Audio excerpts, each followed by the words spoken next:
What happens when a craft beer salesman trades hops for housing? Yes, that's a cheesy pun. In this candidate conversation episode, I talked to Thom Brow about how he built his mortgage business and went from running a sales team selling beer, which delivers happiness, to now selling debt.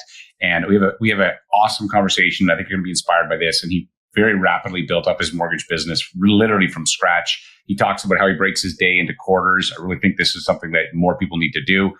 His use of AI is absolutely brilliant, and he used it to rewire his brain to make him much better at sales, and also how he's got a daily non-negotiable tracker. All these things led to him building a very successful mortgage business. I think you're going to enjoy this one. Hey, I'm Scott Peckford. This is the I Love Mortgage Brokering podcast, and each week our goal is to bring you an episode to inspire you, to enlighten you, to entertain you, or inform you. And this episode is absolutely awesome. Hey, before we jump into that, I want to give a shout out to our sponsor, Omwell. Omwell is an amazing tool for mortgage brokers who want to nurture a database, but also create conversations that lead to leads. What they do is they send out a monthly report that gets 60 to 80% open rates, and it shows the homeowners, your clients, buying power and home equity. And what happens is they engage with this and it creates conversations, create leads, conversations. Check them out at omwell.ca/Scott and check out this conversation with Thom. Hey, Thom, welcome to the show. Thanks, Scott. Thanks for having me. So tell me a little bit about yourself and how you got in the mortgage biz. It's a long, convoluted origin story on how I got to this point, but you got bit by a radioactive spider and realized I like spreadsheets and math. No. I know it sounds so like Marvel when you say your origin story, but realistically, where it all began was I had a love for sales first and foremost throughout my career. I've had multiple positions at multiple companies, but where I really hit my stride was my last career move. I worked at a craft brewery called Fairweather Brewing in Hamilton. Big shout out to those guys. Love the team. They're some good friends of mine. And in that job, I really came into my own with building our sales department from the ground up.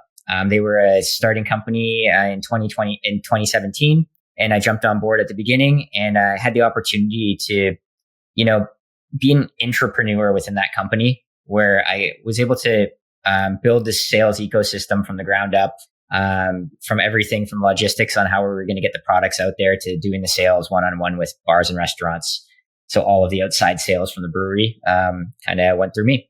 Mm-hmm. And really harbored a sense of community there with, creativity. I was surrounded by some creative minds all the time that gave me flexibility and freedom to be me and do what I do best. And that's connecting with people and doing sales. And so what made you go from that to wanting to look at being a mortgage broker? I had this annoying entrepreneur flame just burning inside of me that I couldn't stifle for any longer. And I did enjoy and I loved my past real estate transactions for me personally with my wife and my family.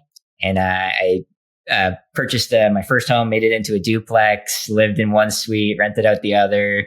We purchased another home, so on and so forth. And all those transactions, I was probably so annoying with my mortgage broker by asking a million different questions because I always need to know how things are, like what's going on. How does it work? Yeah. Yeah.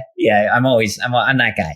So, taking a step back and thinking of all these, other career paths that I could have chosen and started business-wise, this was one that it was a calling to me. And honestly, this podcast right here, I did a lot of driving around doing beer sales all across Ontario. And I call it my university commuting degree, where I taught myself everything. There's a lot. I realize now why we get more downloads in Ontario than anywhere. It's because there's so much driving and so much time in the car. It's not because it's like, it's not this because of the content. It's because you're just in the car a lot.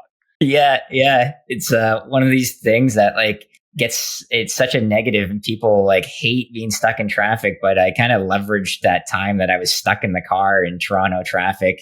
And instead of just turning on music and cursing, I, would fill up my brain with knowledge from everything from audiobooks, podcasts, all of that stuff. And really, gave myself that education to, which gave me the confidence to take the leap into the industry. Right. Amazing. So then how did you explain to people that knew you from the beer industry what you're doing now? What was that like? Yeah. When I would have these conversations, I was expecting people to go like, what? Are you crazy? Like, what do you mean you're in the mortgage industry?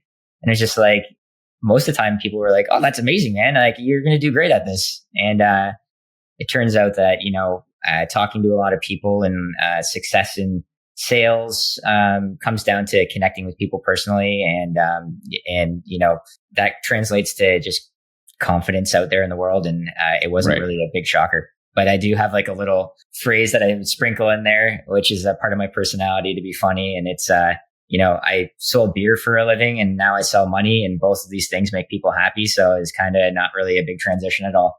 Right. Yeah, I love that. Just add in that little. Okay. So then you started a year ago. In your first year, you're at 10 million you've done. Walk me through sort of I'm going to just, how many leads did you get? Where did they come from?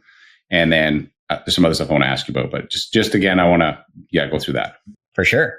Yeah. So at this point now, just over a year, I've gotten 115 leads come through that I've tracked. There maybe one or two in the early days might have slipped through the cracks, but pretty close to accurate. That's translated into, right now I have 68 apps, sitting in my pipeline that have been filled out. And then, switching over from apps to, closed into the pipeline, I have 18 that I've, have committed and in my pipeline right now. Yeah. And how do you have any others that out of the 68, how many of those are still lots? We have, yeah. I do have a solid 10 pre-approvals that are active. And every week I spend at least an hour to start my week off by checking in with those pre-approvals, making sure that they have all the tools that they need, making sure I'm kind of educating them along the way, providing value, and making sure that they don't go running away to the bank, right? Yeah, amazing. So you basically, and those numbers look pretty consistent. If you get 100 leads, they're not all going to be apps. You're going to, as a newer broker, you're going to get some people are going to test you. So you're going to send some stuff that's not even a deal. I'm sure you've seen that. It's like, there's nothing here. But then from there, maybe half of those apps will actually turn into something in the next, 3 to 6 months. But this market is a little bit, buyers are taking their time a little. So you're going to have, there's going to be a surge for you. That's amazing. And okay, so then where did the business come from? What's worked for you for getting your business to go? Yeah, the majority of these leads have come from referral partners and realtors. That is what I doubled down on in the early days to get started, to kickstart my business. And I started by getting these leads by scheduling realtor presentations to show them my preferred realtor program that I've built out. Yeah. Bricks has helped me, put that all into place and really did fast track that for me, which is amazing. I just followed the blueprint and hey, it works. It's amazing. Yeah, I just follow the program. And then, so you did, how many presentations did you do? And walk me through that. So because again, I love that you actually kept track of data, because some people don't. And then it's like, yeah, I'm doing great, but I'm like, I don't remember where the numbers. So walk me through that too. Yeah, I've probably done about 50 presentations total. How many phone calls it took me to get there? That's one data point I wish I did track, but it's one of these things that in the early days, I tried not to get hung up on building out systems too much, because doing is better than perfect, and just getting on the phone and doing those calls and, not worrying about building out a tracking system wasn't priority for me. And I do think that the success that I've seen so far came from just action. Just doing it. Yeah, action is the number one thing. And I was talking to another broker who's only been in the business not that long, and he's doing fantastic. And same thing, the key thing I noticed in him is the time between idea and execution is very short. It's like, okay, I'm going to do that. And I think we've talked about this before, which I'll get you to touch on, is just the focus of making sure you're only doing the things that matter the most, because you can do a lot of things. And a lot of them are not going to make you, especially when you're brand new, a lot of them are not going to do squat to help you grow your business. Yep. It's a very tricky balance on, being busy and being productive, and putting those productive things at the beginning of every day that are going to move the needle in your business. Make sure you get those done before you spend time on anything busy. Right. And then you said to me, so you had 50 presentations, about 40 of them, I think you said, where people said, yeah, I'm definitely interested to send you a referral, but the truth is they don't all do it. So of the 40 that said, how many of them have actually sent you some kind of business? Yeah, I think we were at about 25 different realtors. Some of them are on teams, so I might have got, a lead from one on the team than the other, but I have about 25, 26 different sources. Yeah. And then from that, it really kind of came down to about 5 key partners that I connected with on a personal level, enjoy working with. We see the value in each other's businesses, and then going deeper on that, and just working with people that you enjoy working with, and growing alongside each other. And you only need 5 good ones, really. Like once you get this going, to really get your business started and start to make decent money with this. So kudos to you, man. I've been watching you as you're doing this, and it's been amazing. The feedback that other folks that have been interacting with you and stuff, it's been good. Walk me through.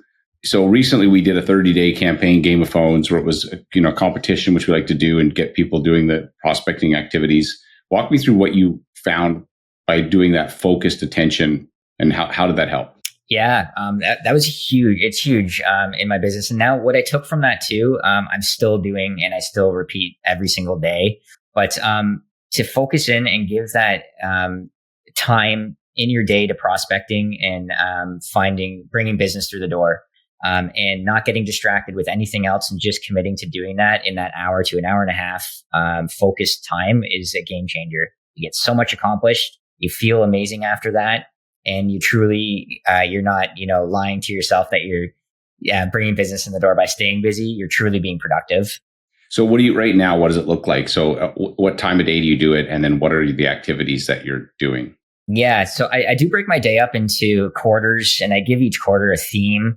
So some days I'll shift what quarter is going to be my prospecting quarter, but that is one part of my day that doesn't change. Is there's always a quarter that's going to be, specifically set up for prospecting, and I'm going to turn off all my other notifications and go for it. Yeah. Sometimes it's in the afternoon, sometimes it's in the morning. I'd like to kind of diversify a little bit there. Well, walk me through this quarterly thing, because I've talked about this in the past, but walk me through how do you do that? When does it start? And what is the benefits of breaking your day into quarters? Yep. There's a couple extra that I've added on. I did. Yeah, no, I'm sure. It sounds like you already have. I love the idea of a theme per quarter. That's a great idea. Yeah, I do have like a pregame, a halftime, and a postgame too. So pregame is always dedicated to getting my body and doing something physical and getting into motion. I'll go for a walk, go to the gym, something like that to get going. And then I'll get the girls out the door. My daughter is 2 years old. So I like to, be there in the morning with her, have some breakfast, hang out with my wife, and then send them out the door. And then that's when my work day begins. Typically that's at about 8:30. Yeah. And I'll break my day up into quarters from there. I have a first quarter where I'll have a theme of, say, underwriting or prospecting if it's the first thing, and just stick to that one theme for that quarter. And once I accomplish that, I have a bunch of tasks that I'll check off the list in that quarter. And I set up my day like that every morning before I start. I'll do a big brain dump, and I'll just put everything that I need to do in the day, break it up into quarters, check them off the list, and get it all done. And the busy work never goes in quarter 1, quarter 2, or quarter 3. It's always quarter 4, because some days the more important stuff in those first initial quarters take longer. And if I'm going to push anything, it's not going to be the prospecting. It's not going to be the clients that I need to take care of actively in my day right now. It's going to be the system building or, busy work, really. So, okay, one of the quarters is prospecting. One of them would be underwriting. Would another be like active clients? Is that that? Yeah, I would say that fulfillment. I kind of give it a fulfillment theme, but whether that would be, chasing documents for pre-approvals all the way up to like lender submission and meeting lender conditions updates there. So, and then what's busy work? Is that just sort of like the admin quarter, like a bit of everything? Yeah, I'll put it as an admin title, but yeah, sometimes it's working on I don't have a CRM. I use a spreadsheet, but updating my master spreadsheet with all of my leads, maybe building out something, a checklist. I have right now, my last thing I worked on was a non-negotiable tracker, which comes back to the habit that I picked up in the Go-Getters in the Game of Phones that we just ran it with the brokerage. Yeah. And I have a list of prospecting activities on that I check off, and it gives me a big green check mark at the bottom of each day if I've done them all, and it makes me feel good. So like I want to get all those check marks. Yeah. That's amazing. So, okay, you started at 8:30. When is your last quarter? My last quarter is usually between 3 and 4:45 ish. That's when the girls typically walk through the door back home. And then what's post game? Post game is my family time, like just making sure that I can, give that focused effort that I've given to other things in my day to my family around that dinner time hour, to make sure I'm not neglecting being a good dad. And, that's my whole reason for working as hard as I do. And if I'm not, being there with my family, and that's kind of a big fail for me. So post game is usually around family. Family, that's awesome. I love that you've kind of broken this down. The thing I like about quarters is that I always think about this in sports. You can lose the quarter, you can have a bad quarter, but then it's like there's a reset throughout the day. It's like, okay, well, that last, my day blew up in the first part of it, but now I can reset and I can win this next quarter. And it sort of breaks the full day into these chunks that are more manageable, it feels like. Yeah, you got to win the game. That's the ultimate goal. Yeah. So, you win the game. Quarter. Yeah, you may lose a quarter, but you can still win the game if you reset at each of those quarters, like you do in a sporting event, right? Like I feel like that's amazing, dude. I love the nuance that you've added to it. Okay, so Game of Phones, you've got this prospecting quarter. How is it, an hour and a half, or what is the typical length that you'd have there? 90 minutes, or is it 2 hours? What do you aim for? Yeah, I'll put an hour and a half in there. Sometimes it's, more than that. Sometimes it's a little bit less. But essentially what I'm doing is I have my non-negotiables set for the day every day. And I have like every day of the month there. I have 5 calls, 5 texts. What else do I have on my non-negotiables tracker? I got 2 Instagram DMs to realtors, like cold just reach outs. And then I sprinkle in a couple other things with some story posts on Instagram, just being in front of people, that kind of stuff. But I'll make sure that within whatever time is allocated, that I do my whole non-negotiables list within that hour and a half. And takes longer, takes less, then it is what it is. Right. Okay, that's amazing. And then so.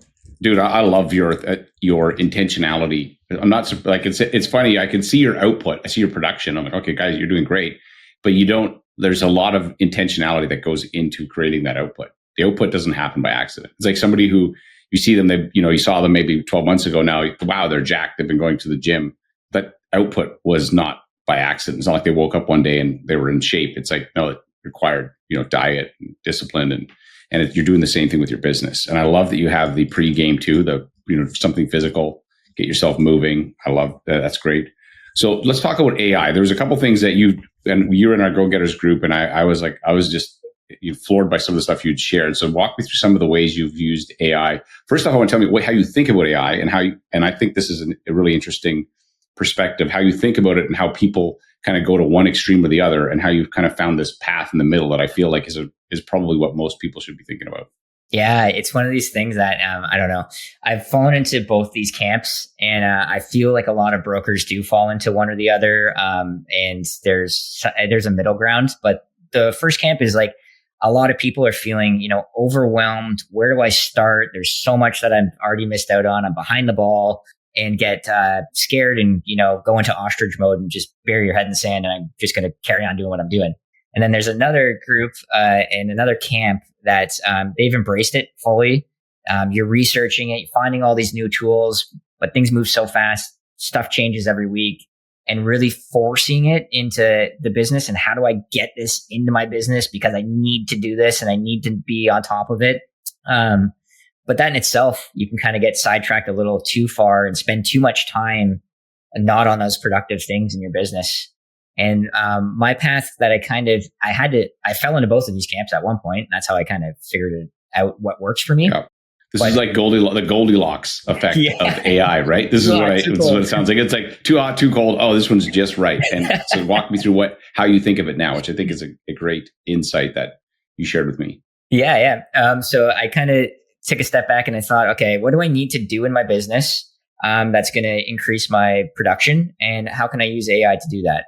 So pretty simple 2 questions. And I said, okay, well, I need to talk to more people to increase production in my business. I need to, have those opportunities to discover, talk about clients' goals, talk about their problems, and then provide the solution to those problems, or help them achieve those goals. And then 2, how to use AI to get that to happen. And that's really, I find that we get stuck in these, the digital ether, I like to call it, but it's, the emails and the texts and everything that, how we interact with people and DMs and all that stuff. And how do I get out of that as quickly as possible and into a call with me? So I've built out a couple of things, and I've just used ChatGPT. I pushed away all the other fancy, shiny object tools that I was thinking about using that I thought would be better, and just went to the, bare bones, like, let's just go with ChatGPT and set the foundation. Yeah. So keep going. I think I know you're going to go. I know about this. So what you've been doing, which I think is great. So essentially, like, what I see, the mistake, you're right. People ignore it. Go, I don't want to look at this because it's too overwhelming, or they try to make it so ingrained into their business that they don't get any business done, and they forget the purpose of their business is to talk to people.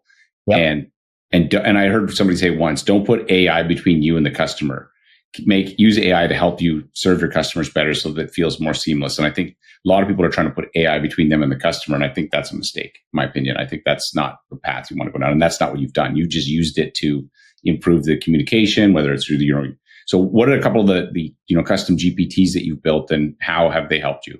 Yeah. So I have this one built out, and now I kind of used it so much that it learned my voice. It learned how I talk, and that's really key to the whole thing, and done back and forth revisions. And one of them is, I have a correspondence GPT that I use for all of my emails, because it's consistent. Like, it'll be consistently me on a good day and positive, and not come off like I'm brushing people off or anything like that. And it's optimized to make sure, the scheduling link gets used, or make sure the app gets filled, or make sure the next step is clear. And it does that in every single email that I have, whether I'm busy or not. And I just type in a quick email, and I run it through my correspondence GPT, and then I just take that and put it into my email that I send, and just take that extra couple of seconds to do that. I just do this now. Right. And it's second, like, it's just reflex. I don't even think about it. Right. So you got one for course communication. What other things what other kind of GPTs have you created? Yep. I got one for my social media content, to help me with content, to make good hooks, to increase engagement with my content, to make sure, like, I'm not just posting and spraying and praying, that there's intention behind it, to spark conversations and, get more opportunities to talk about goals, talk about problems with people, and provide solutions and help them make them. What other things do I have? One fun one that I know me and you have talked about before, but cold calling is one of these things that is, the most resistance that we find in the early days as brokers, to pick up the phone and make the calls. And we all know that we should do it. And, we all kind of fear it. And the only way to conquer fear is to face it, right? To do it. Yeah. But I built out this GPT that I on my walks in the morning, I have my headphones in, and I can just click it on, and it is a realtor at any given time, and it mixes things up for me. Sometimes it's a guy, sometimes it's a girl, sometimes it's in the car, sometimes it's picking the kids up from school. And I have a fake phone call with them in my earbuds. And it knows that my main objection is to schedule a real call, a real business meeting to show my preferred realtor program. And it'll throw all kinds of stuff at me. And it's helped with my confidence to just, in the afternoon when I'm actually making those calls, that I'm quicker on the responses to, rebuttals and all that kind of stuff. Yeah, I think of it, it's like a driving range for a golfer, right? Like, it lets you practice. Like a driving range, you can hit like a lot more shots. So if you want to dial in your 9 iron or something, you can hit 50 of them. You don't hit 59 irons in a game. And what happens is, though, you'd never see any professional golfer who doesn't use a driving range. It would be impossible to be at a high level. And yet mortgage brokers, if our profession is communication, if it's sales, we don't have a driving range typically. And when you do, we've done scripting sessions and stuff in the past. People hate it. they're like, it's like, I don't want to go to the driving range. I just want to play golf. Well, yeah, but you're never going to be any good at golf. What you've done is you've created a way to do this where there's no pressure, but it's like the fake pressure of the conversation. And do you get it to also give you feedback? Does it say, hey, you did pretty good there, and next time think about this? Like, how does that work? Yep. Yeah. It wraps up every at the end of each session with its feedback. It'll give me tips and tricks, and then it'll ask if you want to rerun it or if you want to do another scenario, and then you can either rerun that one again and do a redo and see if you can do better, or just get another curveball thrown at you and get on with it, because that's kind of how actually making those calls goes typically most of the time. Right. I think that is so fascinating. Like, that is a really good, when you told me that, I thought, man, this is bloody brilliant. And I could see how the volume would make it so that when you do the real call, it's like, I've done this 50 times. You could do it because you can do so many more reps. And so you have found that has helped you, hey? Yeah, it's fun. It really does help with the confidence aspect of things. And it's practice, like you said. Like, we got to practice. We got to sharpen our knives all the time. We got to make sure that we're ready to go and sharp. And this is just one of those ways that I've kind of leveraged AI to help me out with the actually connecting with people. And right. It's one of these things that I feel gets overlooked with all the tools that we have at our access. Yeah, that is such a great use of the tool, because it actually makes you as a human better, faster than just trying to get AI to do it for you, which wouldn't work. That's not going to have the same result. Yep, just get those connections with people. Like, that's what we do. We're here to connect with people. That's our job. Yeah, dude, I freaking love this. And okay, so hey, so we talked about your path, how you got into this. You just followed a plan. You built out your business. You talked about your quarterly, your day, how you break your day into quarters and have a prospecting quarter every day with your non-negotiables, which I love. And then we just talked about some of your use of AI that's not, on one of those two extremes. Is there anything I didn't ask you that you think would be helpful for our listeners? We kind of just touched upon it a little bit, but like, those things that you fear, and like the hardest things in the business that you feel like are an obstacle are usually the things that you should be doing. That's kind of my approach. And, whether it's those calls to be made, or, if there's something tricky with a file that you're trying to sort out, to just charge at the obstacle. I think it was a Marcus Aurelius, a Stoic phrase, that the obstacle is the way. And yeah, I love that. It's a great book too. Well, by Ryan Holiday.